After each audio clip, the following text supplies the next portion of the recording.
Hello, everybody. Welcome into the NSRA Sunday Select Series live from the High Banks. It's the World Center of Racing, Daytona International Speedway. Getting ready to roll off of the grid to get the playoffs started here tonight. But before we get started with your grid and race info, let's head over and hear the command from Bubba Winningham. Here we go. Ladies and gentlemen, this is the main event of the evening, sanctioned by the National Superspeedway Racing Association, Sunday Select Series, led by David Overstreet and sponsored tonight by Rob Connors. And now, for those in attendance and NSRA fans watching around the world on Ghost Racing Network, this is the moment you've all been waiting for. Live from the sold-out Daytona International Speedway in Daytona Beach, Florida,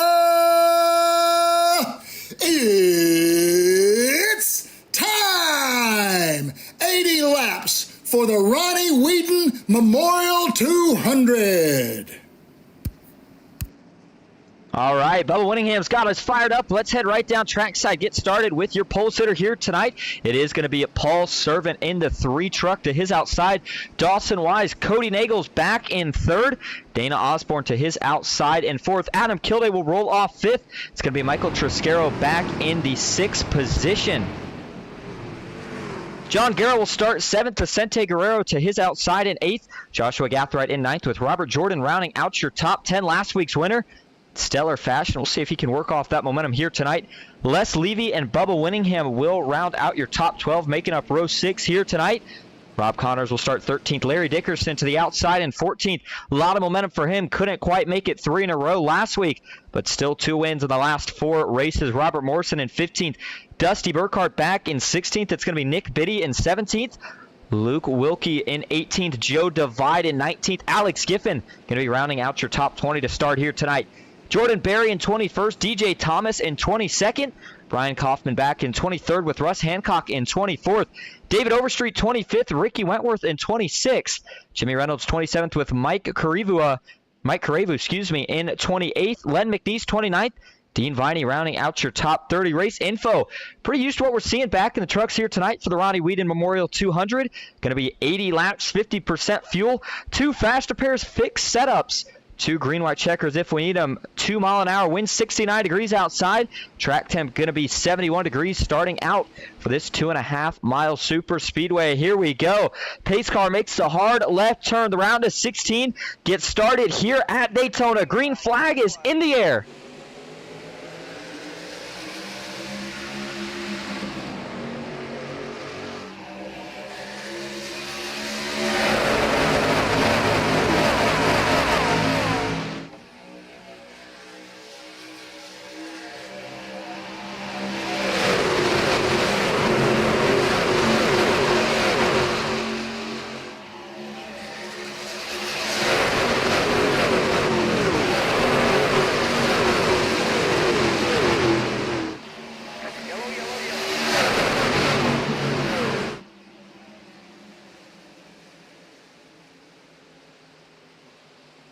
And yellow flag is in the air. Was trying to figure out exactly what it was for. Can't determine just yet. So these guys must have some sort of issue. Don't see anybody off track at the moment. Not sure if we had a restart issue or what the deal was. And actually, as it says yellow, the field is indeed spreading out and slowing down. This one has me thrown for loops, so before I go any farther and we confuse everybody, let's go back and see if we can actually figure out what the yellow was for. As you see, we got a couple trucks that get off track. Back here off turn 2. The caution may have actually flown. Oh, that's what the caution's for right there. Again, we were on the static cam, couldn't quite see it from the initial view, and it's contact between Robert Jordan and the 74.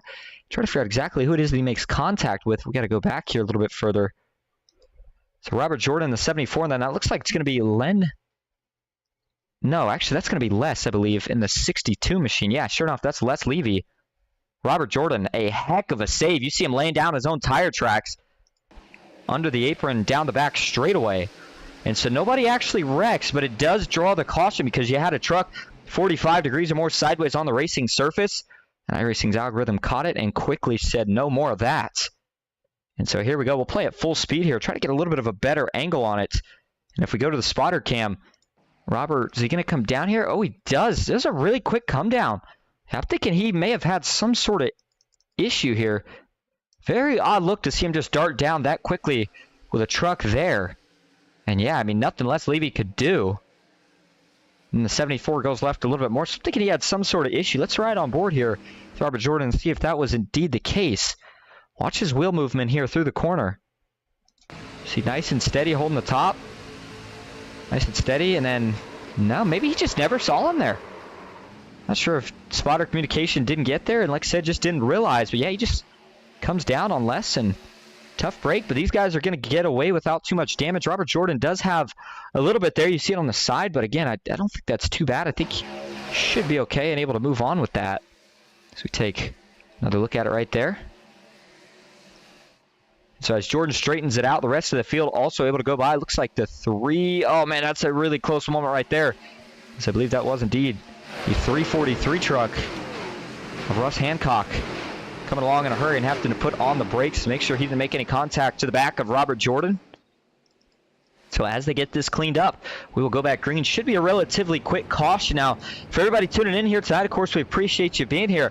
Had a little trouble with the overlay. We did have a setup that I had set up before the race to get these guys all highlighted in yellow and to get their driver tags to all have P's next to it. But unfortunately, I did forget to save it, it turns out. So that's why it has not showed up. It will be readily available here next week. But we're in the round of 16, so it's going to be pretty important for everybody to know who it is that we're keeping tabs on and to be watching here tonight. And your round of 16 as they stand goes as follows here.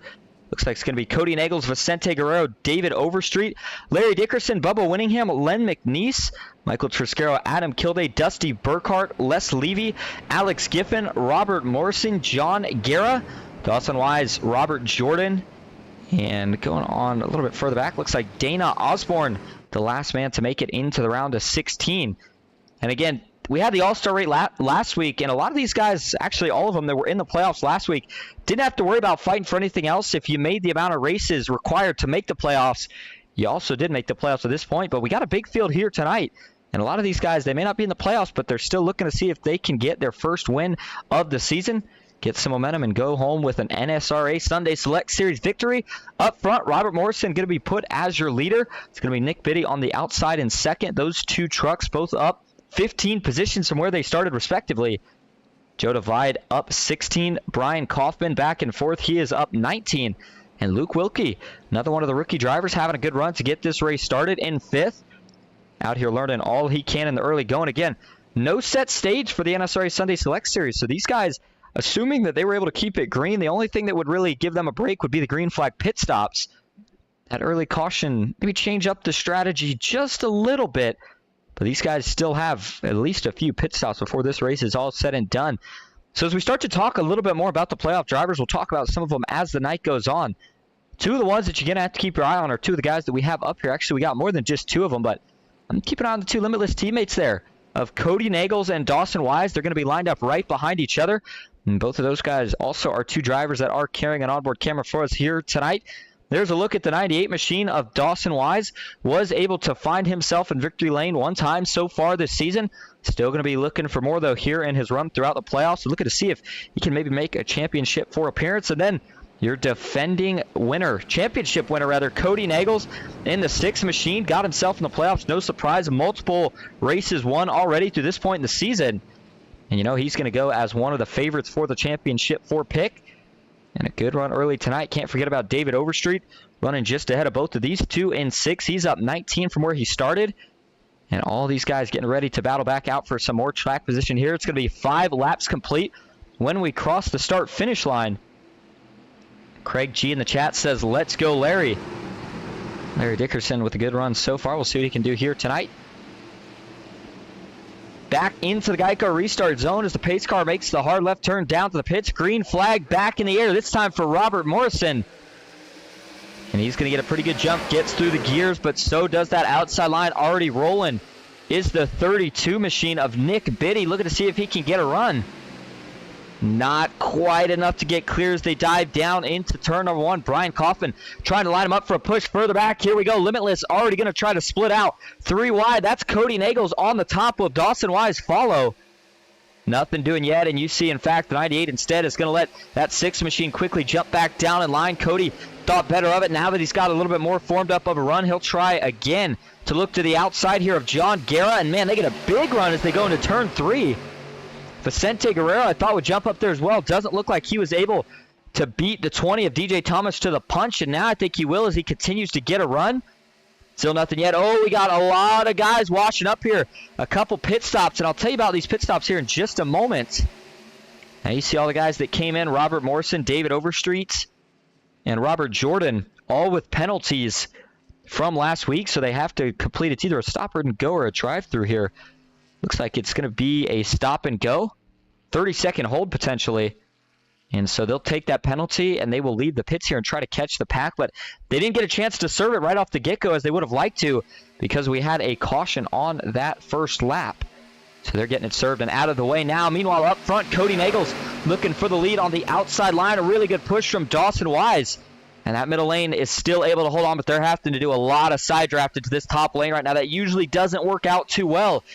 Only 2 trucks, though, and John Guerra, along with the 3 of Paul Servant, who we saw get the pole. In fact, the last 2 races that Paul has tagged along in, he's had a lot of speed, a lot of promise. I'm surprised that more of these guys haven't tagged on to try to work with the driver, the number 3, but not getting much help right now. John Guerra, his only help on the bottom. Nick Biddy, Dana Osborne still doing a lot of pushing.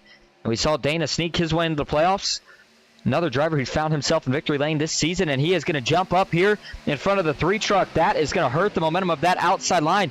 Dawson Wise, Cody Nagels only going to be able to stay going forward for so long. You know, those trucks are really feeling the temps right now. That 3rd lane only works if you're really pushing us. Man, John Guerra with a big wiggle right there. He's going to actually slip back about a half a truck length. And off of turn number 4, the 8 of Dana Osborne. Thought about going back down to the bottom, saw that the run had died out. Trying to stay up top to hold off Cody Nagels. I don't know how well that's going to work, but he's able to make it stick for now. Dawson Wise got to be getting really, really hot under the hood of his Chevy Silverado. And that bottom line, surprised to not see it rolling well at all right now either. 8 laps in, track temp is already cooled. Oh, big wreck! 2 into the wall, make it 3, 4. Big one here at Daytona, out of 2. Further back, a little bit more contact, but we got Guerra involved. The 2 is in it. Les Levy further back, Nick Biddy. This collects a lot of your front runners.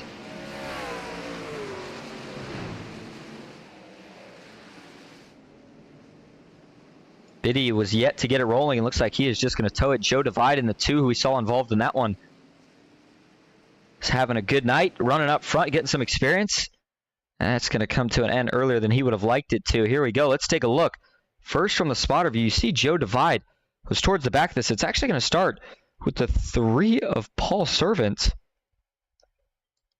And he's just going to wash up, and him and Nick Biddy get together. It looks like Nick actually was washing up. So we'll back this up to turn 1 where it starts. So here you go. You see the 3 run in the middle, starts to creep down, realizes that Nick Biddy's there. But then there's some net code right there. I believe that's going to be between John Guerra and Nick Biddy. You see it just kind of slide the 32 truck right up the track. And watch this from a different perspective. So there you see Nick.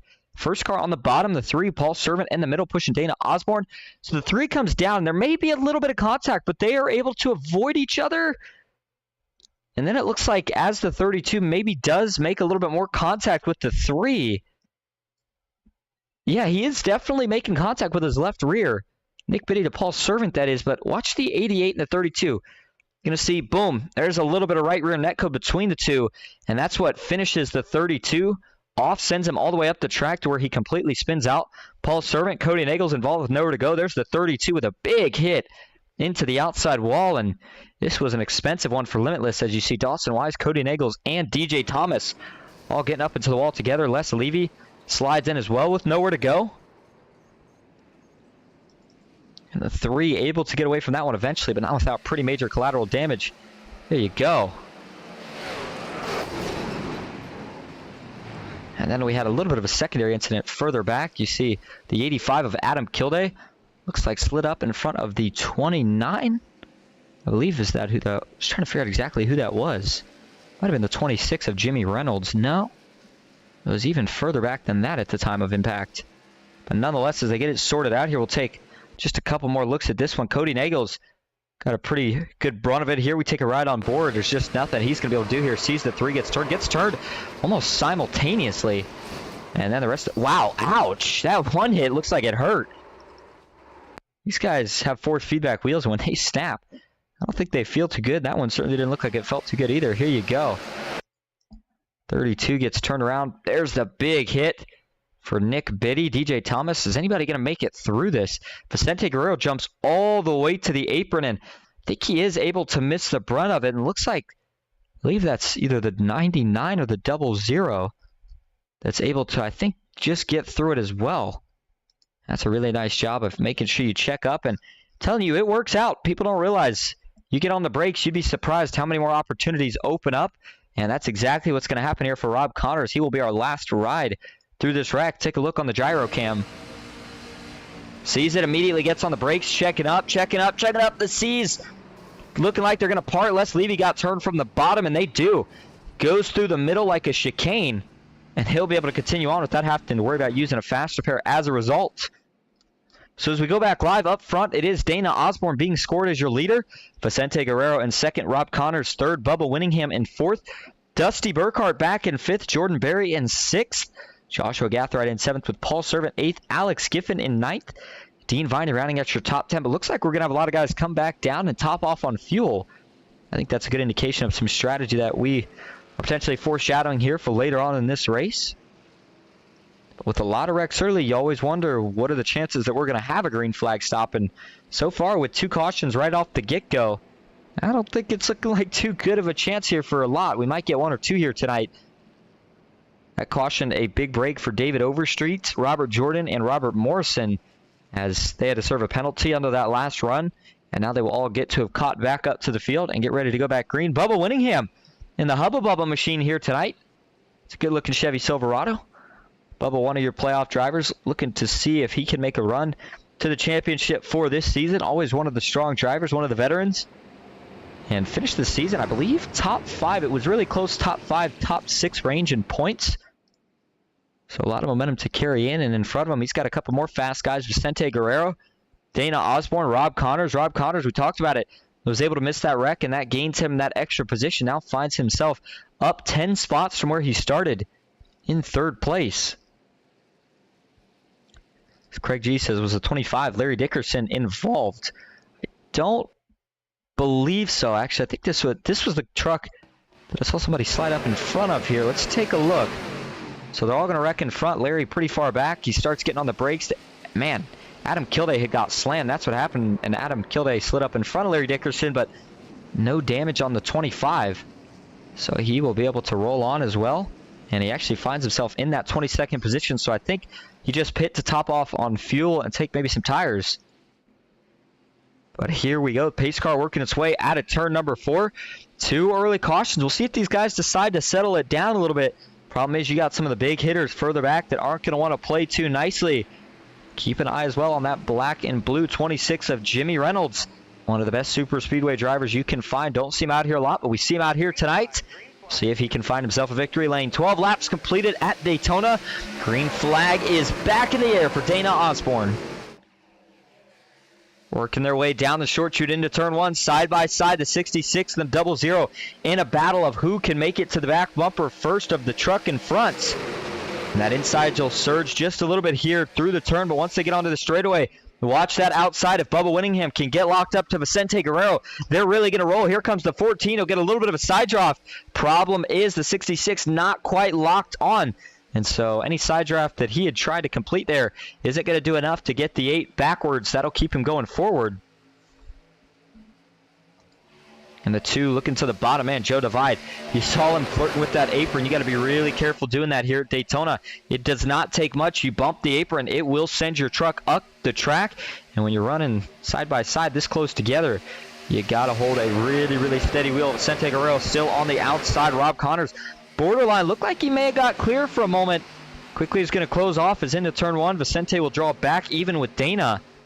But you see the 0-0. He's doing a lot more pushing, which in turn is keeping Dana Osborne out front right now. But you got to expect that inside line to get hotter first. So we'll see if Dana starts to try to manage the lanes, or if when that inside gets hot, maybe Bubba Winningham can try to surge Vicente Guerrero out in front, get him clear.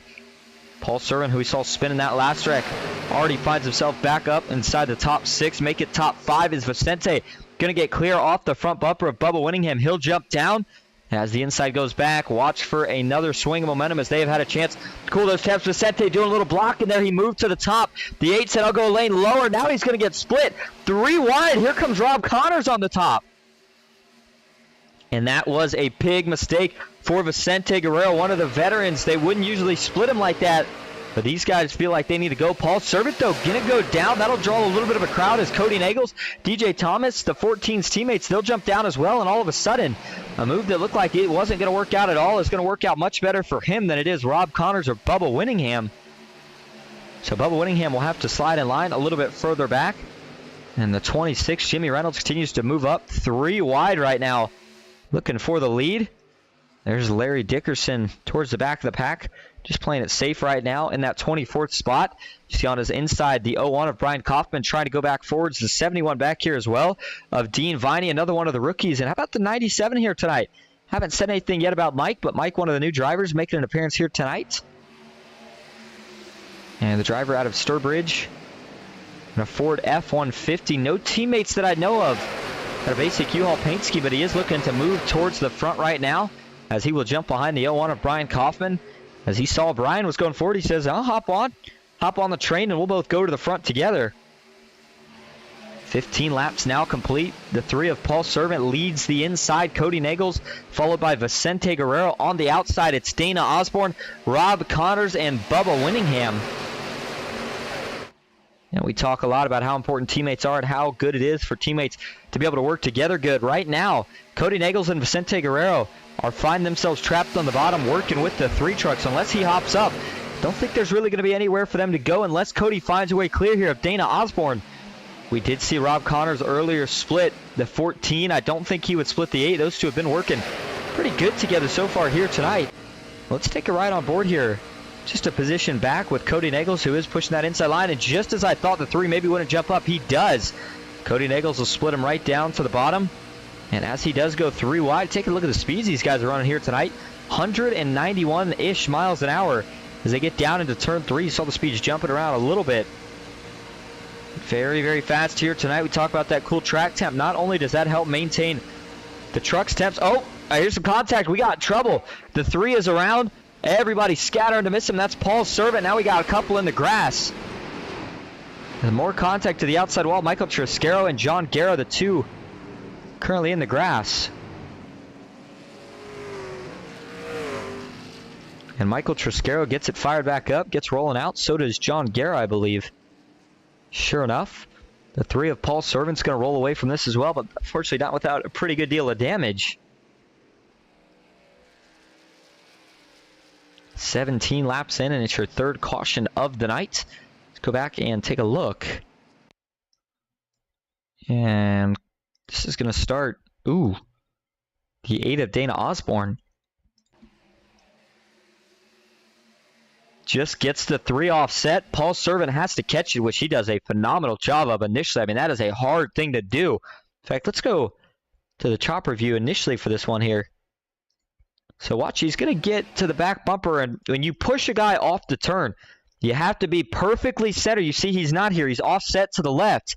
And as the truck unloads coming off the banking, that hooks him to the left, gets it straight immediately, but that little bit of drift back when he does save it to the right, catches the right rear of Paul Servant on the left front of Dana Osborne and sends him pretty hard into the outside wall. Dana gets down into Vicente. Now it's a mad dash. DJ Thomas, I believe, makes some contact as well. And then John Guerra goes down into the grass. Him and Michael Triscaro make some contact. Ultimately, everybody was able to drive away, as we noted, but saw somebody tag the 3 here. It didn't look like it was too bad, but it certainly was still a hit as John Guerra splits low. That is going to be the 97. Mike, who we were just talking about. The 33 comes to a stop. It's a good piece of driving right there from Ricky Wentworth Jr. to make sure he misses getting himself involved in the wreck.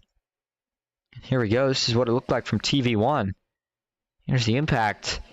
He's going to slide here for a little bit, and you just can't see. In fact, we'll show you the view for the 97, and once he does see it, it's just a little bit too late. The 85 of Adam Kilday. Wow, that was a close call. He got pushed just enough out of the way to miss it. And actually, see, there's looks like maybe a little bit of contact right there with the 45 as well. And so everybody going to go in and top off on fuel and tires again. Take one more look at this from the view here of Mike. Go trying to find him here exactly where he actually stayed out, so that's surprising. But this was Mike Karive. I hope I'm saying his last name right. Mike, I apologize if I'm not. Just let me know. We'll have it right. But here you go.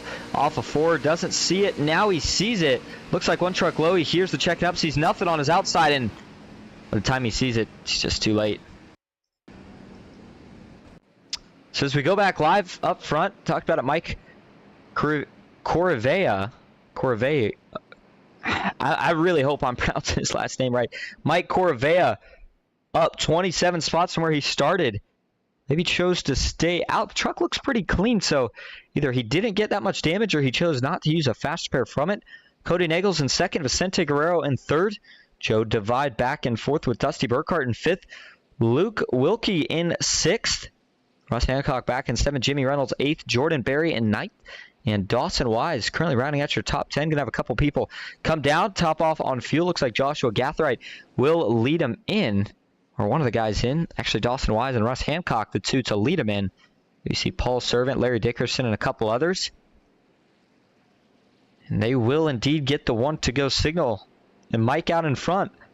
We'll see how quickly the Limitless guys try to dispose of him here. Vicente Guerrero would love to be locked up with his teammate Cody Nagels on the outside, but he's not going to be able to do so.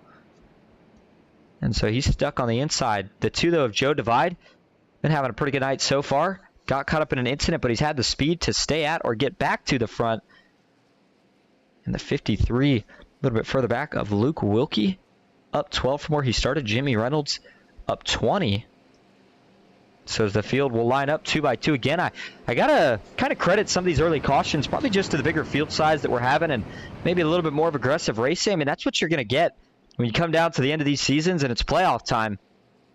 Right now, Cody Nagels, the highest running playoff driver, in second, but you certainly got to be careful. 2 fast repairs is a lot, but it can go really quick if you find yourself into back-to-back incidents.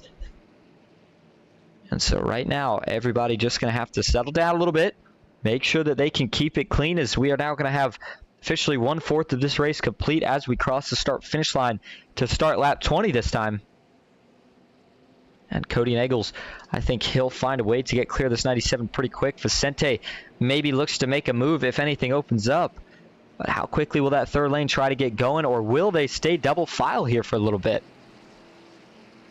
Going back towards the back of the pack, there's Adam Kilday. Looks like Robert Morrison and Nick Biddy has retired for the night, by the way, in the 32. But Robert Morrison, the only truck currently not being scored on the lead lap. He is 1 lap down and in position to get the lucky dog if we were to get another caution.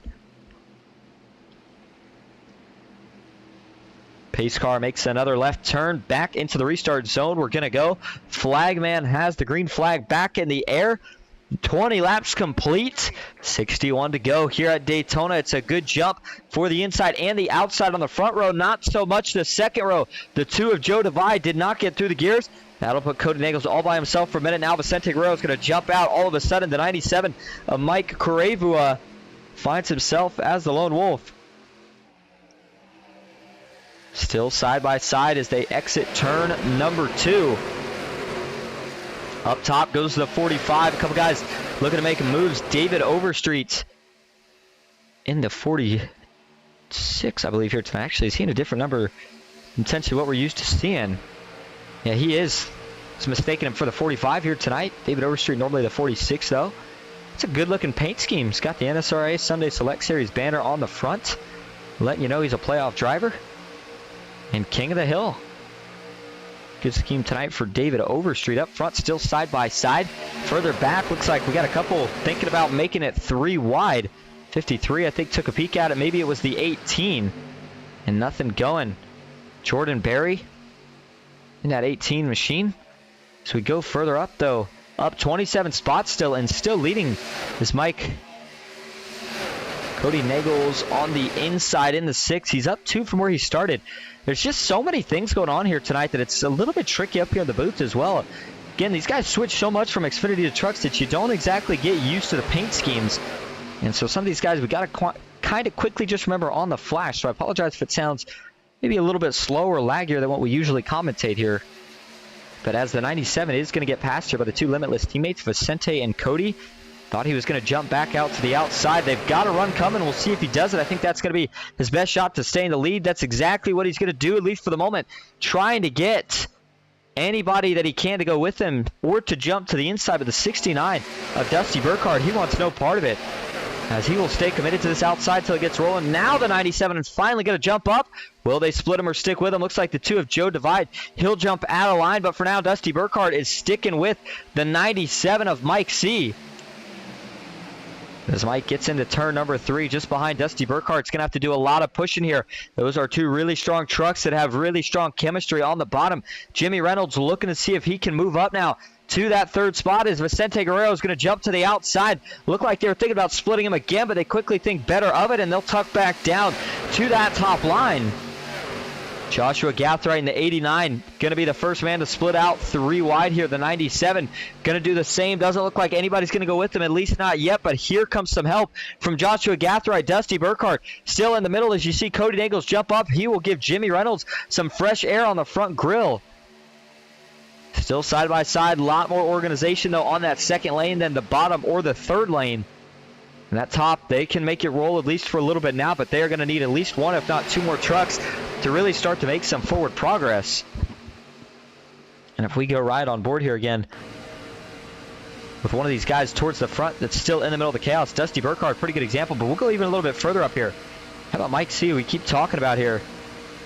Up 23 from where he started, lost a couple positions through the first few laps of that restart, but staying aggressive, and that's what you got to do. Again, not sure if he's got any teammates, but first time we've seen him out here, and showing that aggression when you're in the front can get you some respect pretty quickly, but you just got to make sure you're careful with it. Don't want to put yourself in a bad position and lose everything you've gained. There's Jordan Berry on the inside pushing Jimmy Reynolds, and I felt like we were just talking about Jordan being a little bit further back, but he quickly... Oh, we got 2 around. Winningham and Dana Osborne. Looks like maybe make it 3. Somebody was able to save it and work their way back onto the track, and this is going to draw the caution. As there's Bubba Winningham on the inside, Dana Osborne on the outside. As Bubba gets it back rolling, can't tell really damage on the 66, but you certainly can on the 8. He's got heavy front end damage, and it looks like he's going to have some right side damage as well. This thing's pretty banged up. Let's go take a look how it got that way. Coming off turn 2 is where this incident's going to start, and it comes to a halt about halfway down the back straightaway. As we take a look from the chopper cam, you see Dana Osborne further back, but this is going to actually start. There it is. I was going to say this, I figured this would start a little bit further back, but Dana Osborne and John Guerra, the first 2 to make contact. As Osborne just come up here. As they get off the turn, looks like, again, just some right rear neck code. I mean, Dana sliding up a little bit, but John Guerra giving him just enough room to be able to run in his lane. And Dana does start to slide up, but he doesn't actually get into him. You see right there's going to be a little bit of net code, which turns the 8 around, and now they do make contact. That sends Dana Osborne pretty hard into that outside wall. And then trying to miss it was Bubba Winningham, who dove low. Unfortunately, though, he's not going to be able to there as Dana Osborne tags him. And so he'll have some damage in his door, but none on the front end, so I think he'll be okay here. Let's take a couple more angles of this one.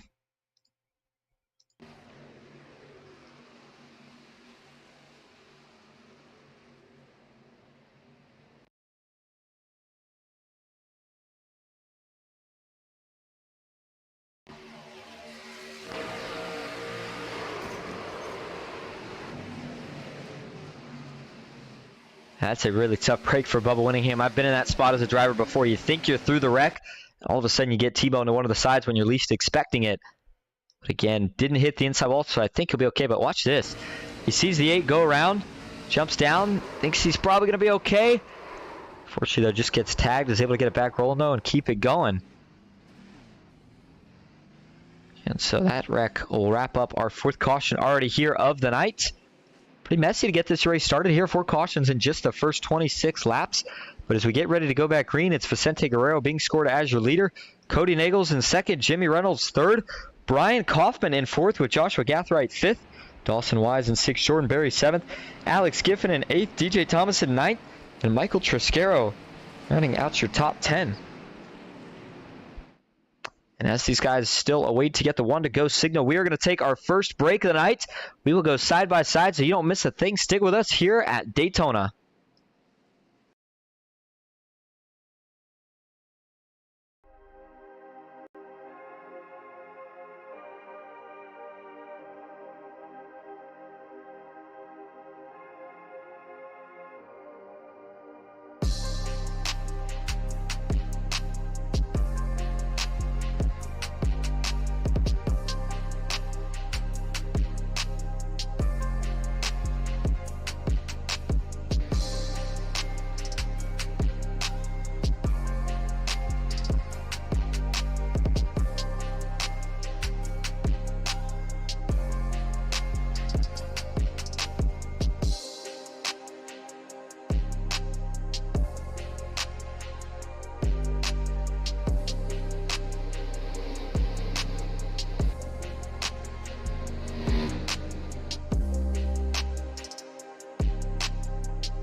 Back live at the World Center of Racing, Daytona International Speedway. It's the Ronnie Weedon Memorial 200 here on a beautiful Sunday night. First round of the playoffs, 16 drivers. After we get a few races here in the round of 16, it'll move on to, I believe, the round of, these guys might actually go straight to the round of 8. We'll talk more about that here as the race goes on, but 27 laps now complete. No green flag stops up to this point, but rather 4 cautions. As the green flag is back in the air, Vicente Guerrero on the bottom, Cody Nagels up top. Ooh, some blinking troubles there for Cody Nagels. He'll quickly blink back in as Dawson Wise in that 3rd row thought he was going to be able to maybe get lined up here and try to push the 0-1 to help his teammates. But I know that gave a quick jump scare to that outside line. Vicente Guerrero still rolling the bottom really well. The 26 just behind him of Jimmy Reynolds going to try to push him clear and hope that the 14 jumps up down the Daytona super stretch. Doesn't look like Vicente is going to do so, at least not yet. He'll allow Cody Nagels to draw back even alongside his door. Going into turn 3, that inside will surge a little bit again. This will give the 14 another chance to jump up. And you got to remember, in the trucks, different than what we see in the Xfinity. When you're up front, it's a lot more important to try to control these lanes. And in the process of doing that, or maybe I should say the best way of doing that, is to jump from lane to lane and manage the temps of each of those lines so that whichever lane you're in can continue to go forward the most. For anybody that is watching tonight, if you have a chance, let me know, how does the audio sound, if it's too loud, too quiet, or just right. Up top, Dawson Wise and DJ Thomas splitting them 3 wide. That will put the Limitless guys 1, 2, 3, bottom, middle, and top. And a little surprised to see this move, but Jimmy Reynolds, he doesn't like what he's seeing at all. He is going to bail out. He'll fall to the back and try more of this in a little bit. David Overstreet in the 46 now going to draft up to the back of this pack with Rob Connors. We'll see if there's any move there for him to make on his outside. Jordan Berry, one of the Canadian drivers that we have in the field tonight, and one of the Toyotas as well. He is up 12 spots from where he started. Another new driver with a good debut up to this point. He's going to split out 3 wide. Nobody going to go with him just yet. As you see Michael Triscaro in the 34. He has now made his way up to the 4th position on that outside line, trying to get linked up with either Vicente or probably DJ Thomas here, but you see the 0-1 of Brian Kaufman in the way of that happening. Further back, Paul Servant in the 3. He's had some troubles tonight, and I think that's maybe part of the reason he is playing it a little bit on the safer side right here, as some of these guys have already had to use one. We might have even had a couple that have had to use both of their fast pairs already. And if you're in that position, then yeah, you think you got to sit back for now, as we still have over 50 laps in this race, going to be coming out of 50 to go. You got to make sure that you take care of your truck because you're going to need it for the end of this race. Next green flag pit stop. Talk about that for a minute. I think we'd probably be expecting it somewhere not quite 20 laps from now. I'm thinking maybe more towards 16, maybe 15 or 16 laps from. I'm going to say 15 to play it safe. And that would actually have been 15 laps from when we went green, so probably right around 42. Lap 42, 43 maybe is when that window opens up and we'll start to see some pit stops.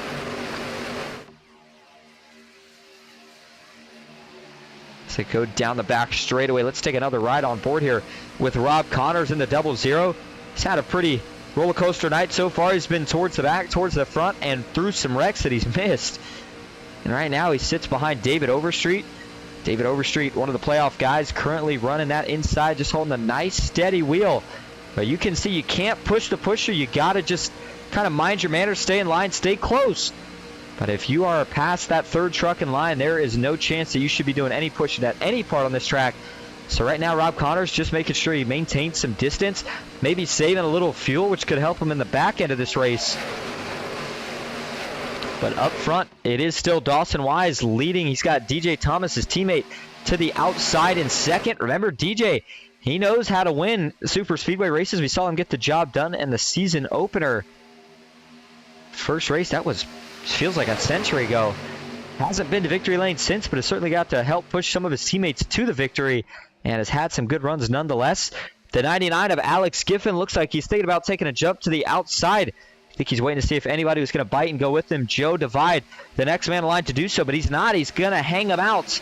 He'll jump to the middle, and that's kind of the move that you got to make. Oh, Joshua Cathright, I think wanted to jump up to the middle, wasn't quite clear. There was some slight contact between him and Joe Divide, and if there wasn't, boy, you couldn't even have fit a piece of paper between those two. That got really, really close and could have ended really, really bad. But as they keep it green and we go further back, how about Bubba Winningham now starting to move his way slowly back to the front after being involved in one of the last few cautions that we have had here tonight. The 85 of Adam Kilday pushing the 66. And for anybody who didn't get to catch it, Bubba Winningham, of course, gives a little pre-race, not sure what we want to call it. I guess we'll say the pre-race ceremonies before we get racing here each and every night. Does a heck of a job at it. And we certainly got fired up before this race got started tonight with that. Now, we normally would save this, I think, for a little bit later in the broadcast, but while these guys stay 2x2, I want to make a quick mention of what the schedule is looking like for the playoffs.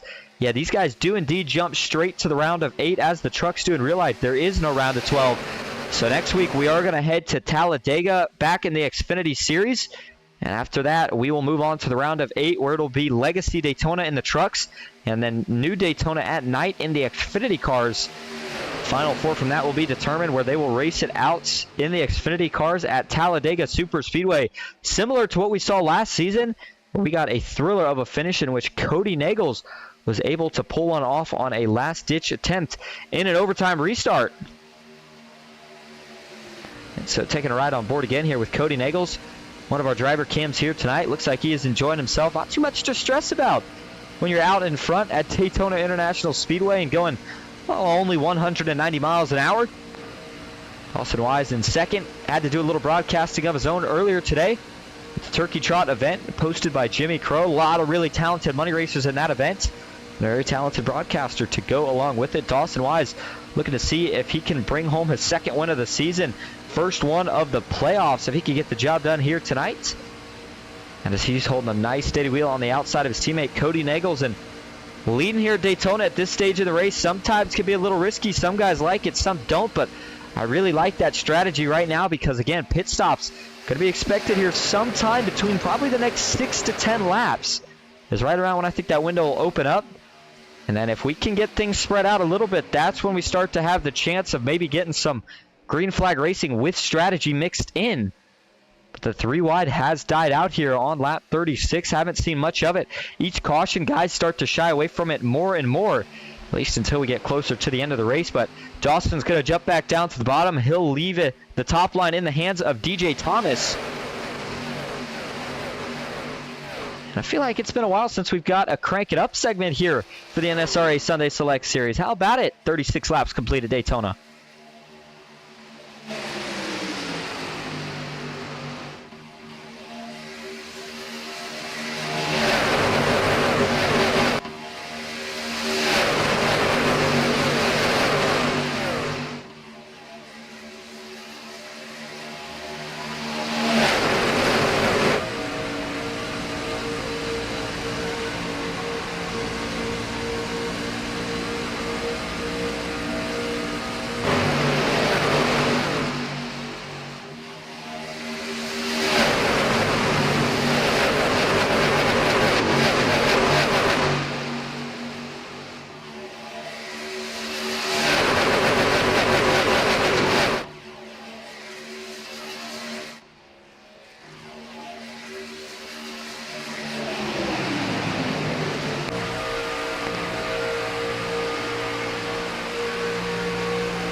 And that'll do it for tonight's segment of Crank It Up. I hope everybody did enjoy. Make it 39 of 80 laps now complete. Dawson Wise doing his thing at the front, trying to control both lanes. Jumps up to the top.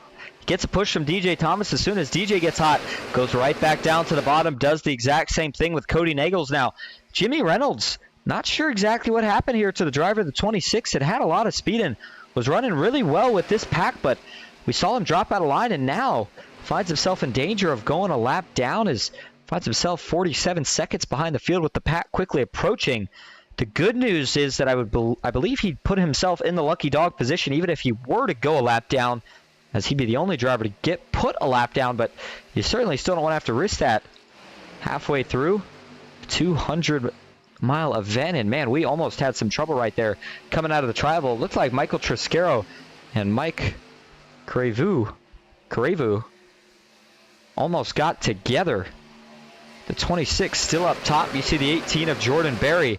Thought maybe he would drop in line just behind him, but he doesn't. So Jimmy Reynolds will go all the way to the back as the 89 of Joshua Gathright has a little bit of a checkup. And I think we're starting to see some of this awkward spacing because these guys realize that pit stops are on the horizon. We talked about that window opening here in just about a lap. Granted, doesn't necessarily mean that guys will pit right then, but there you go. The 20 will slide right in front of his teammate. And this means that we are going to be expecting pit stops, I would guarantee you here, in probably about the next 4 to 5 laps. And when they do make those stops, question is going to be, does everyone come in together, or is there a little bit of I don't want to say a switch up, but a little bit of differing strategies? I think we'll definitely see all the Limitless guys, especially what it would be right now, your top 5. I mean, dominant performance early here from Dawson Wise, Cody Nagels. Can't forget about DJ Thomas, Vicente Guerrero, and the rookie Michael Triscaro, all linked up, all on the same team, going to pit together here. But they're probably hoping for the safety of their sake that nobody else comes in with them. And we have seen that sometimes when you get 4 to 5 really fast trucks that pit together, they have a tendency to pull away or gain time on the rest of the pack. And that's one strategy. That's going to be the strategy we see right here. They're going to be the first group off. A couple other guys trying it. It ain't going to work. The 2 goes around. Joe Divide into the grass. Does it bring out the caution? It does not yet. He saves it. He'll get into the pits. Oh, DJ Thomas as well. Looks like Dawson Wise, Cody Nagels get in clean. Let's go back and take a look at this real quick as they complete their stops. And Joe Divide looks to me here like he just gets a little bit of help. Here we go, coming out of turn 4. Joe's going to jump down to the apron. Looks like Rob Connors gets into the back of him once. Joe has to come back down and then gets into him twice, and that sends him around. And then as a result, looks like Rob decides to just bail. He'll stay out. Not sure if Rob actually, I would assume he meant to pit. And then coming into the pits on the bottom there, you see DJ Thomas just coming in way too hot. Locks up, gets into the inside wall, and then that's what's going to ultimately spin the 20 out. And that'll send him into the concrete. Everybody else, though, does a pretty good job of getting in clean, all things considered here. As we have some more pit stops, we'll go back live before we take a look at the Rob Connors incident. And just as I say it, Rob Connors does make his way down to the pits this time. Looks like everybody here was able to get in a little bit cleaner. As I want to take one more look here from the viewpoint of Rob Connors on that last incident, show you exactly what I'm talking about here. Let's see if it seems like he was planning on pitting at the time or not so much. Come out of 4. It's hard for me to tell. I mean, he gets out of the throttle, but not fully, and it never sounds like he gets on the brake. So he may not have been trying to, just kind of got lulled to sleep, started following him in, and when he realized it was a little bit too late, but that's a tough break. For Joe Divide is nothing he could really do there. Again, just kind of the innocent victim.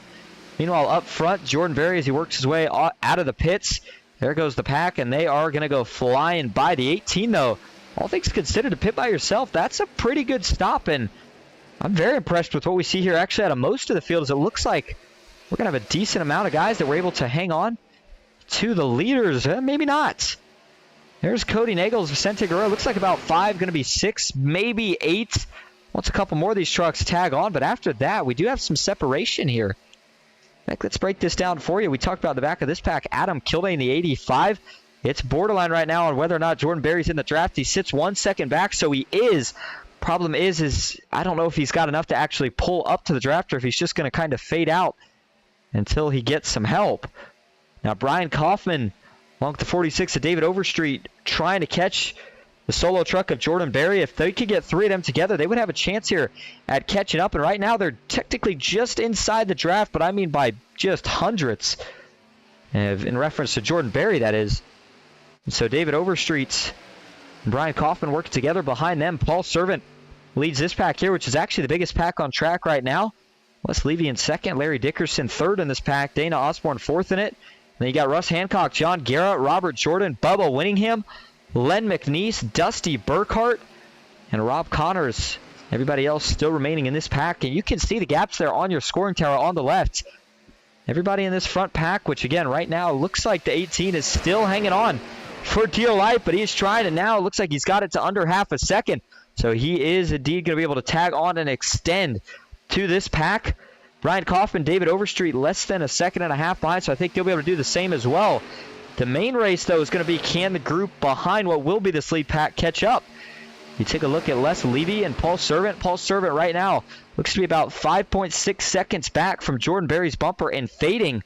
So that's still a lot of gap they're going to need to make up, and you really kind of need to make it up before this next green flag pit stop, because we know if you don't, then that gap's probably going to extend that much more with the good pit stop for this front group.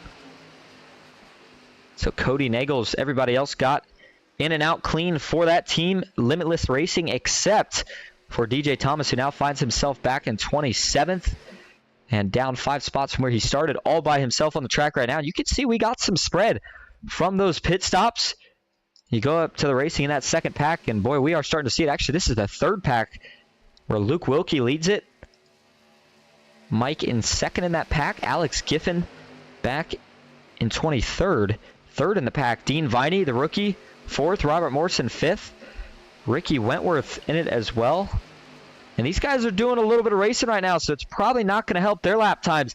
This is going to be the ideal strategy right here. Single file, run as fast as you can, but they are still not gaining time on this front pack. Now, granted, David Overstreet and the 01 of Brian Kaufman both caught up to this pack, and looks like Brian is going to go try to force the issue up front. David Overstreet says, okay, I'll go too. They're quickly going to duck back down in line as the run dies out. And if the 18 continues to maintain a gap that big on Adam Kilday, they're just really going to be no run to generate. The way you get runs started in these trucks is when everybody's bumper to bumper, and you jump out of line, get a little bit of side draft, and move forward from there. Exactly what Joshua Gathright just did right there. Adam Kilday liked the move, so he'll go with it. Now they're going to get some help from, looks like the 01 of Brian Kaufman and Overstreet. Think he is probably going to jump out and try to help this little group here as well. Just to complete 48 laps. Remember, going to be expecting this next pit stop probably closer, I'm going to say closer to lap 60. Maybe right around 55, give or take, maybe 55 to 60. As everybody can make about 15 laps on fuel. And try to do the math here. These guys, to make it on one stop from here, would have to make it all the way to lap 65. Yeah, there's just no way. So we'd still be expecting 2 more green flag pit stops. I think the best way you do this, that gives you 30 laps on fuel. Honestly, maybe you pit right around lap 50, unless you run this one out and then try to short pit the final stop. And as they get side by side, this is where it'll come into question of, can that second pack gain as they continue to still run single file. And if we go back here to Les Levy, currently sits in 10th. He is 8.9 seconds behind the back bumper of Jordan Berry, the last truck in this lead pack, who you can see is actually kind of hanging a bit far off. So I'd say push that gap to maybe 9, almost 10 seconds right now for Les Levy. And they're just not really making any time. They're kind of hanging even or maybe losing a little bit, but have yet to see it go in the positive direction for this group. They're doing a good job pushing. In fact, we'll ride on board here with Larry Dickerson and take a look at the speeds. But right there, you see Larry kind of pushes him down the straightaway. It's all about trying to stay locked on for as long as you can. But the differing strategies come into what do guys do when they get hot. Eventually, Larry Dickerson in 25, he will get hot pushing Les Levy. And that's where you got to either make a decision of have Larry jump out of the pack or have Les rotate to the back. But instead, some guys like to try just cooling it off on their own. And I just feel like that strategy usually doesn't work out too well. We'll see if Larry Dickerson, though, can find a way to get Les Levy to the front. So there you go. Into turn 1 here, the fastest part of the track. They're hitting about 188 miles an hour. Go up front. We'll compare that to Cody Nagels as he just now pours onto the back stretch. And as they get about halfway down the back, he is already up to 188, 189, make it 190 miles an hour. So you can definitely tell the difference in speed for both of these packs. And as we mentioned a few laps earlier, once the pit stops start to cycle through, that's when you start to continue to drop more and more guys out of a pack, cycle out. And that's really where you're going to see the best of the best all day rise to the top and have a chance at winning this race. And they will now cross the lap 51 marker, making it officially 30 laps to go here under the lights at Daytona. Everybody looking to get their first playoff win, at least the guys that are in the round of 16. Track temp has cooled down a little bit more, as it looks like it is now 4 a.m. sim time. Bit of an odd time to start the race, but nonetheless, trucks have been handling pretty good. Some cautions early, but these guys were finally able to settle down long enough to make it to a green flag pit stop. And as a result, now we're starting to get some good racing and some good strategy play in as well. And I should say, to the credit of that second group that is currently being scored about 10 seconds back, hold that thought. Going to have some more pit stops here. It's going to be the Limitless group again. Can everybody get in cleanly? Looks like they do. Oh, Triscaro's getting sideways. Man, that final downshift for the rookie was a handful. Gave him all he could handle. But he was able to hold on, so he'll work into his box. This looked like another well-executed pit stop. And did anybody else decide to come in? They did not. David Overstreet is going to be the first one to pull out of his box, but the first one out of the pits is going to be Cody Nagels. They see DJ Thomas, who they did lap, I believe, was able to still tag on with his team. Yeah, they did. So they put DJ Thomas a lap down, but this is still a good strategy call for the 20. Stay with your team. They're going to cycle out as the leader, and maybe that could put him in the lucky dog position. And if nothing else, still help his teammates at the end of the race. Looks like this time, did they drop off Adam Kilday? No, he just decided not to pit. And actually, yeah, these 3 trucks are going to stay out. Joshua Gathright, Adam Kilday, and Brian Kaufman. They need to be careful here. That short pitting strategy worked really well earlier for Cody Nagels and company, but they think they can run fast with just those 3. Jordan Berry somehow actually fell off this pack right here through that pit sequence, so he'll eventually fall back to this group being led by Les Levy if he doesn't pit before then. But this group will have to take less fuel on these next 2 stops, so that may help them gain some time. Just don't know if it's going to be enough, and at a certain point, it seems like they might get to racing.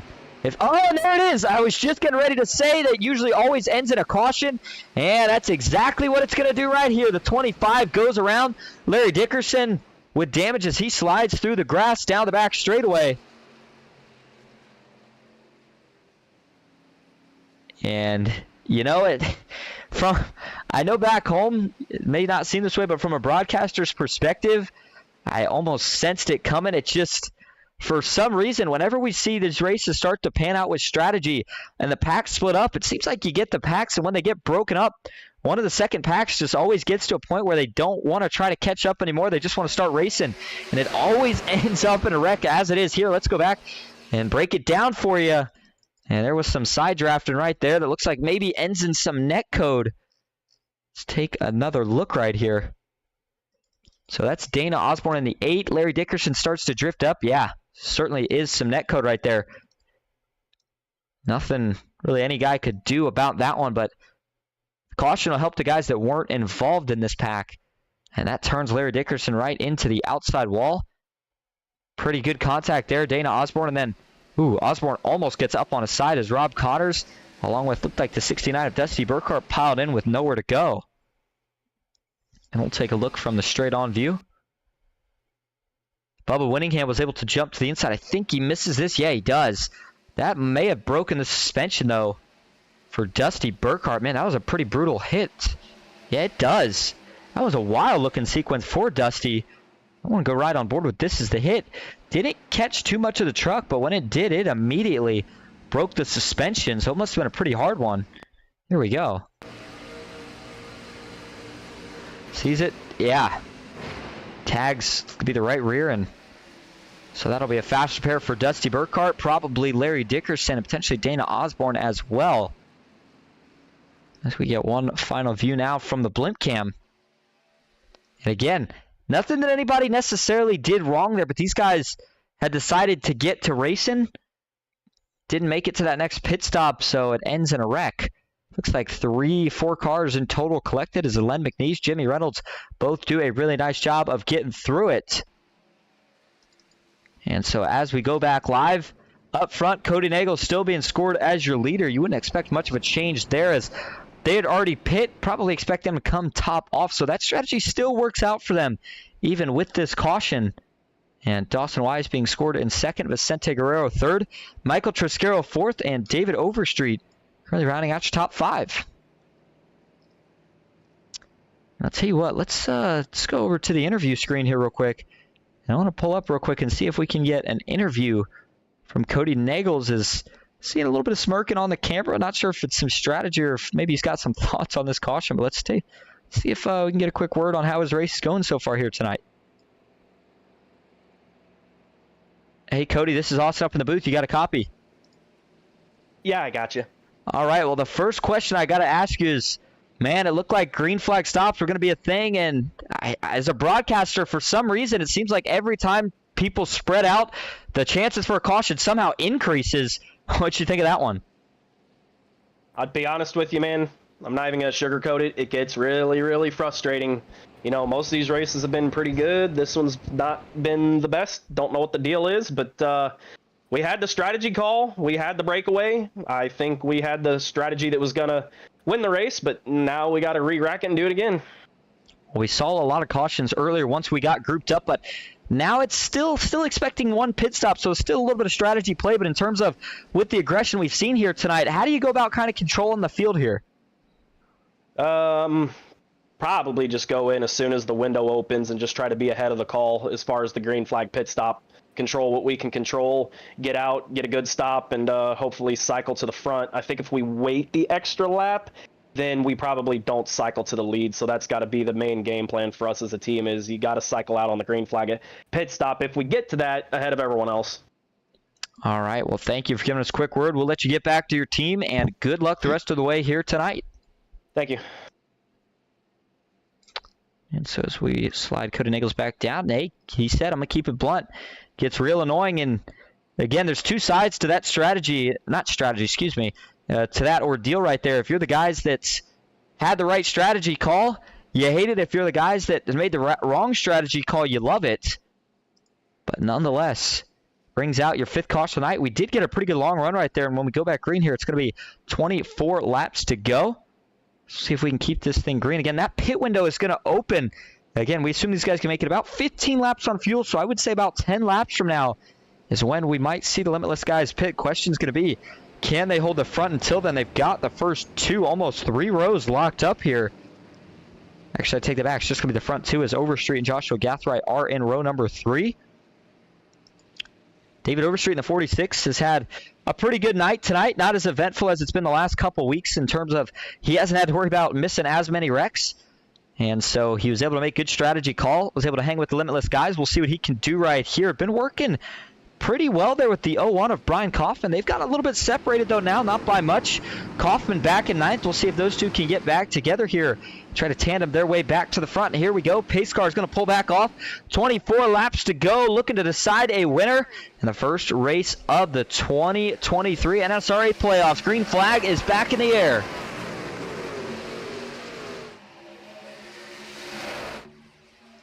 Going to be a good start for both rows. Dawson Wise, Cody Nagels will hang even. Don't look for Michael Trisquero or Vicente Guerrero to make a move. They are content with where they run. That run's going to have to come from Joshua Gathright, Adam Kilday, Les Levy are back. And we have saw Les likes to be aggressive, make that third lane. He's able to make that third lane work pretty well when he jumps up there. Question's going to be, does he go right now, and can he get any help, or does he wait to see if maybe Joshua or Adam try to force the issue instead? Going further back, there's the 43 of Robert Morrison. Took the lead and had actually 1 lap led, I believe, here tonight. But since then, has not really been towards the front. Maybe struggling a little bit with getting through traffic. And everybody's still going to remain 2x2 for the first lap as the green flag came back out. And Michael Trisquero, let's actually ride on board. Talk about this guy for a minute. He's had a good season, all things considered, to start so far. Still looking for a win. But the rookie has been very consistent. We haven't seen him the last couple weeks, but he makes his way back out here tonight and is looking to see if he can capture that first win. Drive out of Chagrin Falls, Ohio, and look to his outside. Now he's going to start to get some action here, as that's the 89 of Joshua Gathright and the 85 of Adam Kilday. Kilday up top, John Garrett just behind the 6 of Cody Nagels in the middle. Dawson Wise as well. Michael Trisquero. Ooh, big wiggle right there from Cody. Oh my goodness, he was able to catch it. That was a close call. There was no help in the middle. They are going to go all the way to the back until they can get some more help. Now in the form of Michael Trisquero, Dawson Wise looks like he's starting to get a little bit out of shape now. In the middle, everything starts to condense. And you can see John Guerra up top trying to hold that 98 honest, keep him down, get a side draft, whatever he can to get further towards the front. And the 33 out back, Ricky Wentworth Jr. maybe made some contact with the wall out of 2, but he looks to be okay. He's able to keep rolling. And as they roll down the back straightaway now with 22 laps to go, it's going to be the inside that'll start to fade. Joshua Gathright all but got clear. Getting ready to go into turn 3, couldn't do it. Now Cody Nagels is going to get back, even if he's able to get clear. Watch for that 6 to jump down in front of Vicente Guerrero, but they're trying to hold the 89, the 85, and the 88 at bay up top. Now they're going to tag on some more help here in the form of Bubba Winningham. As you see, he'll go to the 3rd lane. Les Levy is going to choose the bottom, and Robert Jordan as well. We haven't had a chance to talk about Robert too much tonight. Things just have not quite gone his way, but got involved in that incident earlier. This guy got the win last week, so he's got momentum. Oh, Trisquero going to go out. Can Jordan miss this one? They all check up. Big scatter, but everybody is going to save it. They all hold on. And we stay green. Oh, my goodness. I thought we were for sure going to see your 6th caution right there. And somehow, though, they all hold on. Let's go see if we can take a look. This was Robert Morrison. I'm not sure if this was this incident. No, this was a separate incident. Oh, my goodness. This was when we got the green flag. This did not bring out the caution. That is extremely shocking. But, yeah, this was the green flag. They get 3 wide here, and looks like Ricky Wentworth maybe got up to the wall, came down a little bit. They get together. That sends Jordan into the wall, or Robert Morrison, and that's really surprising. Here we go, though. Let's back this incident all the way up to the back straight where we just saw it happen at. And everybody scatters. It's going to start with Michael Trisquero. Not sure exactly what happened with the rookie, though. And as we look for him here, he's back to 18th now, but at the time of the incident, 3 wide in the middle. And here we go. Things look good here. Looks good here. On a pretty steady wheel. As you see, Joshua Gathride's going to start to come down. Comes down some more. And now the 85 of Adam Kilday is going to start to come down. And then, not sure if there was a little bit of netcode or if Triscaro saw that and then maybe slightly moved down. But once he gets down, gets into the 01 of Brian Kaufman. And then, wasn't actually as eventful as it initially looked, but everybody behind saw the sparks and the 34 checking up. So they all jumped ship and got out of there really quick. Nicely done by everybody to save it. And just like that, they're back to 3x3 racing. You see Michael Triscaro still in the pack, was able to hang on.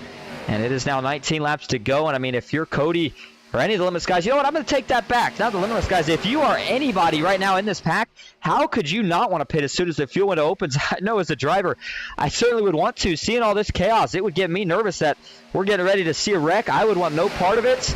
And I'd be bailing out here in about 4 laps from now. As soon as I know that I'm going to be good to go the rest of the way, I'm taking my fuel, maybe some tires, and trying to finish this thing off with the guys that I've worked with the best all night. 99 of Alex Giffen in the middle. John Guerra up top. There's David Overstreet on the bottom. Puts them 3x3 for 3 rows deep. And then they go back down to double file action. To a Les Levy, we know he's in the playoffs.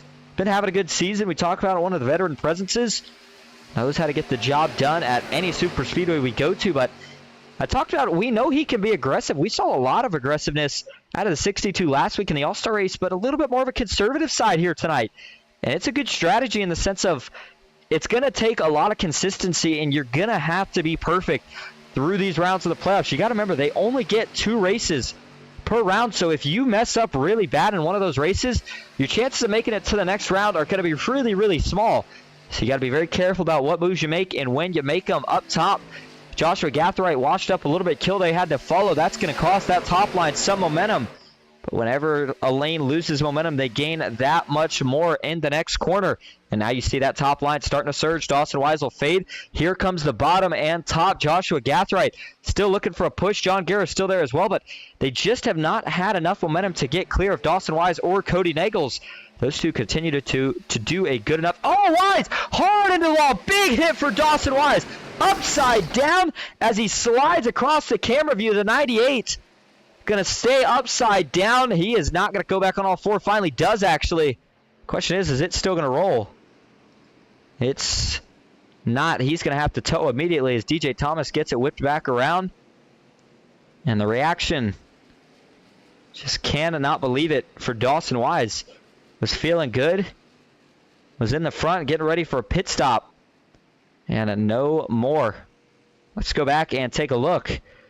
As we saw the 98 get upside down. Wondering if this one's maybe going to be a little bit more right rear netcode or something else. Here we go. And we've certainly seen quite a bit of it here tonight so far, but that's what it looks like there. Man, that's a brutal hit for Dawson Wise. As he gets upside down. Bubba Winningham nowhere to go. Makes some contact with him as well. Now you see DJ Thomas. He'll go for a slide. And the 88 of John Guerra. Don't think anybody makes it down to the inside while Robert Jordan and Russ Hancock make some more contact. Jimmy Reynolds tags DJ. There's Dawson Wise sliding back in the picture and getting back on all 4. And we'll take another look at this one here. From the blimp cam. Actually, we'll go back to the chopper view, and there's going to be two different thought processes on this one here. So at the end of the day, we see there's no contact. You can't necessarily pin a guy for making contact here when there's not. Joshua Gathright, he's got to stay down in side draft there in order to make some progress. He knows that. But if you're Dawson Wise, you're probably saying to yourself, man, we still had a pit stop. Why are you racing me that hard? And when you get that close, that's where you do run the risk of that right rear netcode. In all fairness, though, does it look like, I was trying to see if DJ had jumped down a little bit or if Dawson jumped down just a little bit. Or excuse me, if when DJ jumped down, did Dawson move up just ever so slightly here? Watch the 20 and watch the 98 in the middle of your screen right there. Looks like DJ is going to jump down. Doesn't look like Dawson really ever moves up.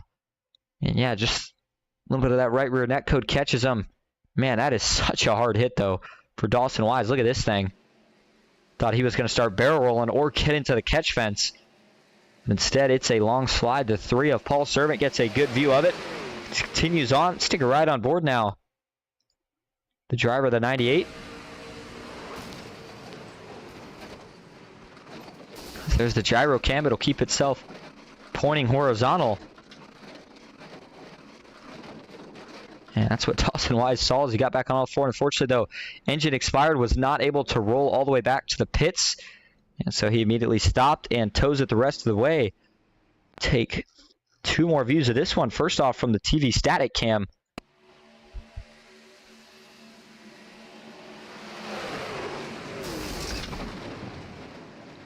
And I want to take one more look here from somebody who had... Actually, we'll take a look here from TV1.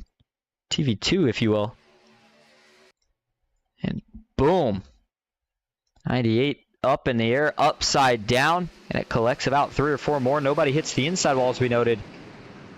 But some more contact after the fact. So as we go back live, this will now put us with a restart under 15 to go. And it's going to be a fuel mileage race. And it's going to be close to. If we get another caution from any point, then everybody will be good to go on fuel. But it looks like it's going to be, if we get the one to go, yep, sure enough. So it'll be 13 laps to go, and we take the restart here. Cody Nagels, looks like, nope, Vicente Guerrero is going to still be scored as your leader. Cody going to be lined up on the outside in second. David Overstreet back in third. Alex Giffen fourth. Joshua Gathright rounding out your top 5. Let's see if we can pull David Overstreet up here for a quick word. He's been having a pretty good night, and again, it's been uneventful, which is a good thing to say so far. Let's see what the game plan is going to be here for the 46 the rest of the way. Hey, David, this is Austin up in the booth. You got a copy? Hey, how's it going? Good. Well, I'll tell you what, it's been an uneventful night in a good way for you so far tonight. You've kept the truck clean. You've kept it towards the front, but it's going to be close on fuel. First of all, how are you looking in terms of strategy, and what's the plan going forward? Yeah, we're good on fuel. Just got to keep the truck clean from here on out and see what we can get done here. It's been very stressful going, doing the black flag penalty early, going lap down, getting it back, coming back up through the field. So we've been fighting. It's been working out good. Last thing I want to ask you here real quick is, we know with only 2 races in each round, you got to have a great finish for both. Does that change your mindset here in terms of how aggressive do you get, or do you still just go for the win? Since the win don't matter, I think you just try to get the best finish, because we only got 7 spots since Cody's locked in. So I guess you just can't risk it all to win for nothing. I mean, all right. Well, thanks for talking to us. Good luck the rest of the way. We'll see if we see you in victory lane or maybe on the podium. Yeah, hope so. Appreciate it. All right. David Overstreet, I'll tell you what, he is not wrong. Certainly how you feel about these races in the sense of, if it's not guaranteed winning you're in, then there's no point in going all out for a win if it puts you in a bad situation. So the best thing you can do is just try to stay near the front. A win, though, would certainly be that much sweeter. Here we go. 13 laps to go at Daytona International Speedway. Green flag is back in the air. Vicente Guerrero, Cody Nagels, 2 guys been working together here at some points tonight. And it is a good start for both lanes. They'll roll into turn 1 dead even. David Overstreet, though, with a little bit of a better push. He will get Vicente clear. Question is going to be, does the 14 jump up, or does he stay low as they go down the back straightaway? And it looks like he is going to choose to stay low. Cody Nagels now going to roll right back up to the door. The bottom really starting to organize here as you see the 89 of Joshua Gathright pull into frame. John Guerra, Paul Servant trying to get up to the back bumper of that 99 of Alex Giffen on the outside. And David Overstreet saying that they're all good to go on fuel, and if that's the case, these guys going to be plenty aggressive here the rest of the way. Now we see Vicente jump back up to the top, and the lane controlling is going to begin managing the temps. If you're either the pusher or trying to manage the temps of the pusher in each lane, if you're the leader, that's going to be the key the rest of the way. Vicente going to give Overstreet a chance to cool. Cody going to push his teammate hopefully back clear. Vicente will jump back to the bottom here once he does get clear. And you'll just see him try to keep switching back and forth, doing that until it works out. Vicente Guerrero, he really likes the trucks, does a heck of a job in them.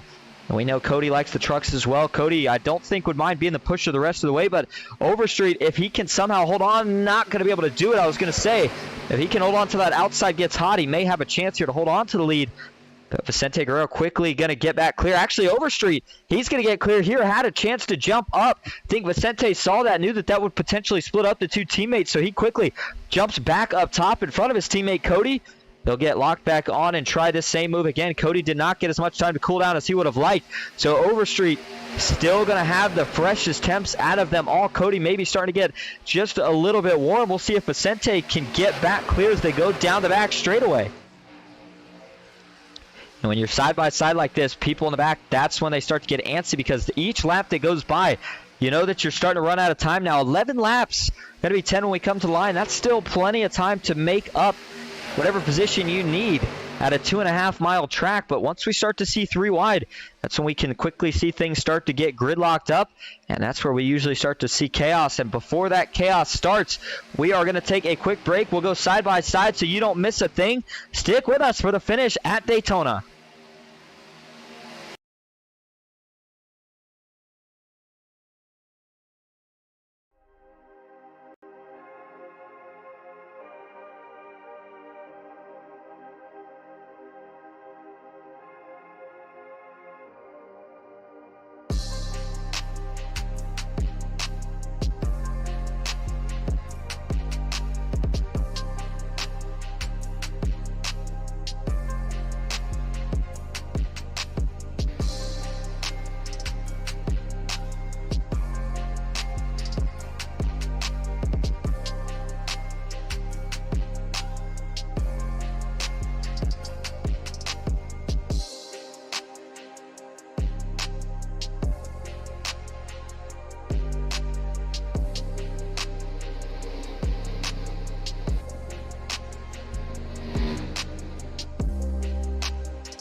Back live at Daytona International Speedway. You saw it right as we were just getting ready to come back from break.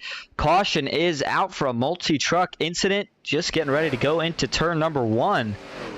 DJ Thomas, Bubba Winningham involved, along with multiple others. And it looks like it's going to be interesting to see who actually got through this one. We had quite a few trucks that have gotten trapped a lap down from the last wreck. But here we go. Before we talk anything about that, let's take a look at this wreck right here. And it's going to start. So let's start here with Bubba Winningham a little bit further up the pack. It actually starts with Robert Jordan in that 74 machine. He's going to be the first one to make contact here. We'll go to the chopper view. And is he going to come up a little bit here? The red truck just crossing the start-finish line, middle of your screen. No, it looks like he's holding a pretty steady wheel. Ah, man. I mean, it looks to me there like Robert Jordan maybe just barely creeps up. You see his right side's below the seam, and then they get a little bit above the seam. Adam Kilday was certainly running him little bit tight, but these guys all racing for position. Robert Jordan still did have some room to work down. And so don't want to put that on Adam by any means. Like I said, again, when you look at it there, Robert definitely has plenty of room to go down a little bit here. And Adam just trying to hold his lane. So once the 74 drifts up slightly, there was a tiny bit of right rear netcode between them, which is what turns the 74 up into the outside wall. And then Bubba Winningham trying to sneak by is going to get hooked here by Dawson Wise, who was also trying to make it through. And that's what's going to kind of cause this secondary wreck here. Actually, at least one of them. See the 53 get tagged right there by Len McNeese. And then there's Bubba Winningham and DJ Thomas going down into traffic as Dana Osborne gets involved with nowhere to go.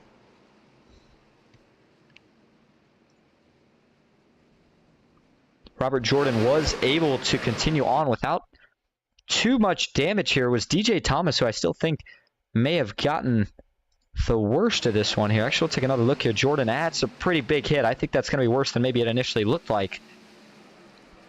And then everybody else puts on the brakes, trying to stop before they hit the inside wall. The 84 of Len McNeese not quite able to do so. He makes some contact. Take a couple different angles of this one here from the TV static view. And that one could have been a lot worse, right in the middle of the pack. And we know when we see them wreck here at a track like Daytona, they usually wreck pretty big. And that could have definitely been the case. Take one more look at it here from TV1. Boom. Robert Jordan into the outside wall. Bubba Winningham, Dawson Wise, they make some contact. There goes the 66 as well. And so everybody in front of it makes it through, and probably about half of the guys behind it do as well. And there's the hit for Len McNeese. It's going to be the rear side of the truck that actually hits the wall. So as we go back up front, it'll be, looks like, I believe 3 laps to go when we take the green, assuming that we get the one to go signal this time, and it is Cody Nagels being scored as your leader. Vicente Guerrero in second, Alex Giffen third, David Overstreet in fourth with Joshua Gathright rounding out your top 5. Les Levy in sixth, Paul Servant in seventh, John Guerra in eighth, Rob Connors ninth, and Larry Dickerson rounding out your top 10. If you're just tuning in or you've been hanging with us tonight, getting ready to tune out, whatever the deal is, we appreciate you being here. Hope everybody is enjoying some NSRA Sunday Select Series on a Ghost Racing Network. And take a quick look at where we're going to head next here on Ghost Racing Network Tuesday night, as the Fast Track Summer Cup Series had came to an end a couple weeks ago. That's why we don't do Mondays right now. Tuesday Night Thunder. It is going to actually be at Atlanta, so ignore the Daytona. Everything else the same as always, including the top 456 to win dollar payouts. And Atlanta is going to be an interesting one. In the Xfinity cars, we don't usually see money racing at any tracks besides Daytona and Talladega, but we did get to see that last season, and it was a fun one to watch. Hoping these guys got a little bit more practice this season, and it's going to be a fun race to watch. Dawson Wise, driver of the 98 truck here tonight, will be joining me in the booth for that. Make sure you stop by and say hi. Cox Motorsports says, "What's up, Austin? What's up? How is it going? Good to see you in here tonight." As I did not mean to go to that screen. There we go. So we get back going again. Apologies that we didn't quite have the setup for the playoff drivers tonight. Well, we actually did. I guess I should rephrase that. Had it set up before the race. I actually made it last night, but I had forgot to save it, it turns out. Of course, didn't realize till the overlay itself popped up here tonight. So apologize for that, but next Sunday, all the playoff drivers will have their names highlighted in yellow with a P next to it, so you won't have any confusion there. Big deal right now is Cody Nagels. We know he is locked into the next round. Vicente Guerrero, win would be big for him tonight, and looking to try to secure his spot into the next round, although wouldn't necessarily be guaranteed. Alex Giffen back in third. David Overstreet fourth, looking for a good run here as well. It's all going to come down to 3 laps. Again, if we can make it to the white flag, then this race would be official. That would be 2 laps from now, and we have that's 5 miles of really, really aggressive high-speed racing. But I think Overstreet is still in a really good position here. Limitless does have the front row locked up, but after that, there's really not any Limitless teammates for at least 5 to 6 rows. It's all guys that are out here fighting by themselves or with different teams to try to make it happen. And so if Cody or Vince make any sort of mistake, I think either Overstreet or Giffen is going to jump on it. And if you're Cody here, you got to be real careful about how you manage these lanes. I wouldn't be shocked to see Overstreet end up splitting Vicente Guerrero here, potentially waiting till the last lap, or when that third lane gets a run. He does have Les Levy, who I believe is a teammate behind him. Here we go, back into the restart zone. 3 laps to go. Green flag is back in the air at Daytona. A good start for the first 2 rows. A little bit more disorganization further back. Almost some trouble way in the back. Looked like there with Dawson Wise. He quickly is able to get the truck back straightened out. And as they go into turn number 1, everything gonna hold clean for now. Single file out back, up front, 2x2 tandem down the back straightaway. Who's gonna have the momentum? Overstreet locked on now. The 99 of Alex Giffen gets the back bumper of Cody Nagels. Big push for both lanes to 14. He's not gonna be able to get clear, and I think that might work out better. Vicente Guerrero, he'll have to park it up top for now as David Overstreet was not quite able to push him clear. Here comes Les Levy. Got a little damage on the front, but he is gonna try to make this third line work. Out of 4, we're going to be coming to 2 laps to go. It'll be the last lap for a caution if we're going to get one here tonight. Unless we talked about a little bit of damage on the front end of that truck. How much is it going to affect him? Joshua Gathright is going to be pushing with everything he's got. And that third lane has the freshest temps right now as the bottom and middle are going to kind of get gridlocked here in a hurry. So everybody going to have to just be happy with where they're running. Oh, some contact. Big checkup as Les Levy got down into David Overstreet. They all save it, but this is going to kill the run of that third lane. Will they drop back down? Yes, they do. Les Levy going to drop back down to the middle as the 3 of Paul Servant looks for a side draft on the 46 to maybe jump up top. And if you're Overstreet and you're looking for a win, then you are going to have to make the move right here with the 3 truck. Paul Servant, he looks like he wants to jump to the outside. There he goes. Paul Servant to the top. Looks like David Overstreet is going to follow. Big run. Can Cody get cleared to jump up and help his teammate? White flag is in the air. 1 lap to go. Oh, a lot of bumping and banging. They're going to wreck out back. 2, 3 around. Everybody about the back half of the field is going to get caught up in this one as they fall back, but up front, Overstreet's going to get clear. Looks for a block in the middle. Cody Nagels goes around. He gets turned. That'll put an end to his race here tonight. Up front, Overstreet's going to try to hold off one truck. It looks to be Alex Giffen in the 99. Question going to be now, can he hold on the rest of the way? It will be a 2-truck battle to the finish. Both drivers looking for their first win on the season. Overstreet going to have the lead out of 4, but Giffen, he will have one more shot, backs it up just a little bit now. And he's setting up for one more run. Overstreet, does he have any sort of block here? Giffen not going to make a move. Now he jumps to the outside, gets to the quarter panel. Not enough. David Overstreet, first win in the Sunday Select Series for this season, and he gets it done in the first race of the playoffs.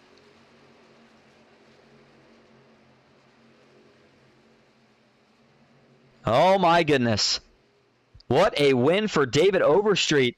He wasn't going for it, but it certainly worked out for him. That ends in heartbreak if you are a Cody Nagels or Vicente Guerrero fan. As the fireworks go up on the back straightaway, let's go back, take a look at the entirety of this white flag lap because it had quite some chaos in it. Here we go.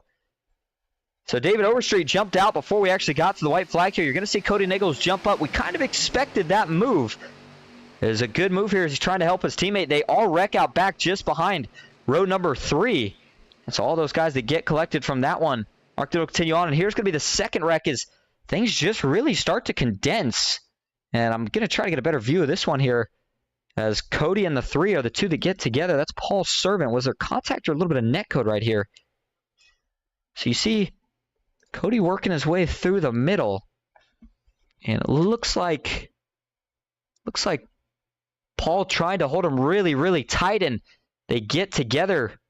And then Paul's still on him tight and hooks him up the track. That one looks like to me the 3's maybe got to give him just a little bit more room, but it's the last lap. A lot of hard racing. Paul didn't have any help, so he's trying to get any sort of side draft he can on the 6. It was working for a minute until it wasn't. Once they made contact, 6 gets up the track. That gets Vicente, Rob Connors, and Les Levy. They're all out of it. And David Overstreet, Alex Giffen, they stay pretty single file here actually all the way until we get to the trioval. And I was surprised Giffen didn't either back this move up more or try it a little sooner. Here we go, doesn't duck out, makes a fake. Now he's going to duck out, takes the quarter panel, but just not enough momentum. They come to the line, and Overstreet gets his first win of the season. Great time to get it. As we go back live, see the 46, is he burning it down? Sure enough, he is.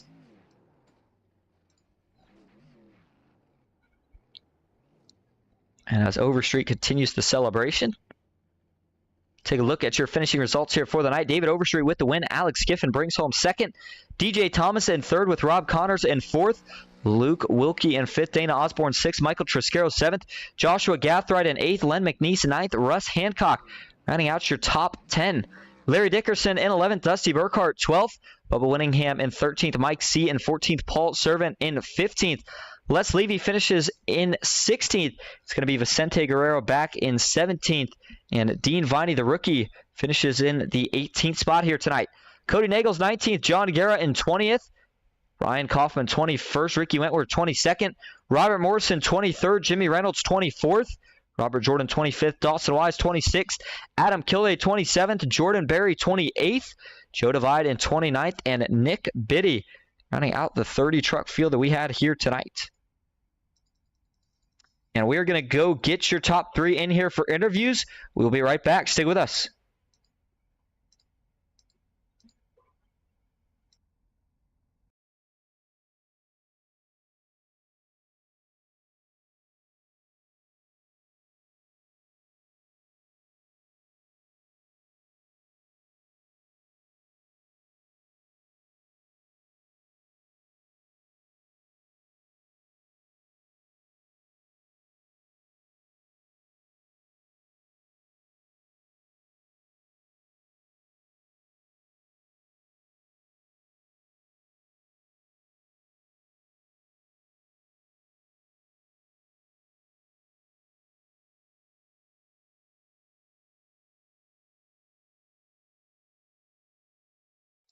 Back live at Daytona, going to start first tonight with your third place finisher, DJ Thomas. DJ, this is Austin. You got a copy? Yes, sir, Austin. I do. How are you? Good. Will you bring home a podium in what looked like an unlikely chance? I mean, we saw you get caught up in a couple of those last cautions, and somehow you find a way back. How did you do it? Just knowing how to play racing. Good luck there at the end, avoiding wrecks.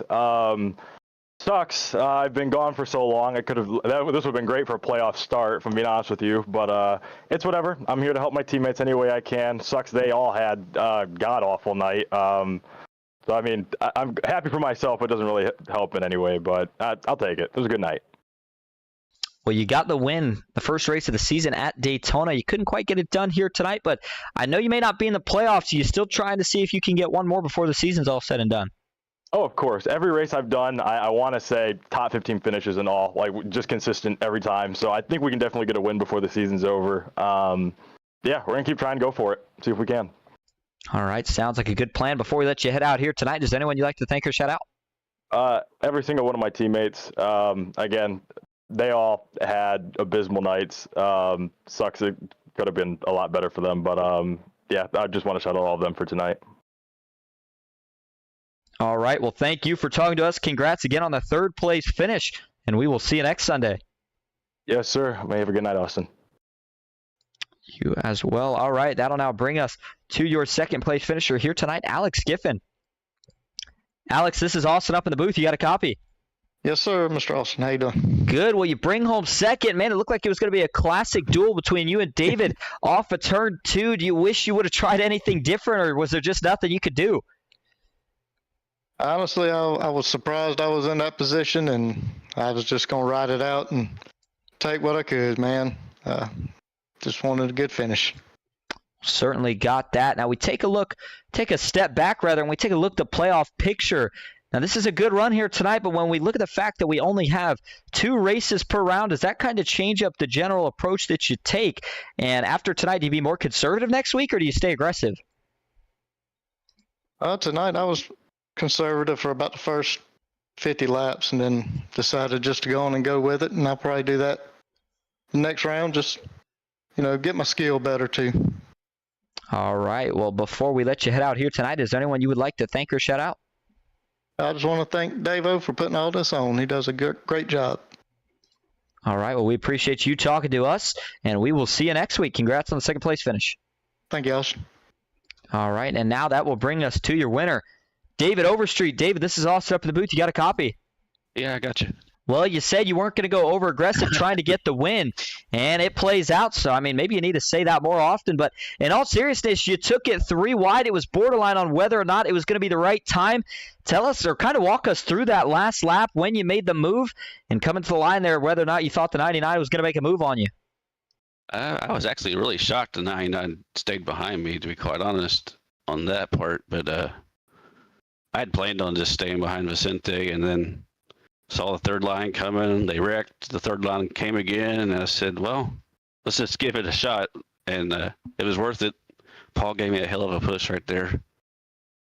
And we got around them, and they all wrecked behind us. So I'm exhausted. So that was a very stressful race for me. So glad that one's over. Well, not only do you get your first win of the season, but you get it in the first round of the playoffs. In the first race of the playoffs, it's got to give you some momentum going forward. How is this going to affect you for the rest of the way? Oh, yeah. Should give us definitely some momentum there. I mean, unfortunately, doesn't lock me into the next round, but gives me a good points buffer on the next round, though. So just keep plugging away next week and hopefully try to get Buddy a win, and we'll move on. All right. Well, before we let you go and enjoy your winning here tonight, is there anyone you'd like to thank or shout out?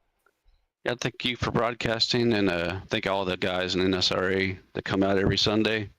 We do really appreciate you all coming out, and thanks to all the admins that helped me, Bubba, Jimmy, Daniel, and all the rest of the guys. Can't think of the rest of you, and everybody that I ran with tonight. Just hope everybody has a good Thanksgiving, and we'll see you next Sunday. All right. Well, thank you for talking to us. Congrats again on the win, and we will see you next week. All right. Appreciate it. All right, and that will just about wrap up our coverage for the Ronnie Weedon Memorial 200 here tonight at Daytona. David Overstreet gets his first win of the season and captures the first win in the round of 16 of the playoffs. Thank you all so much for coming out. We will be back again next Sunday for the second race in the round of 16 for the NSRA Sunday Select Series. Until next time, have a good night.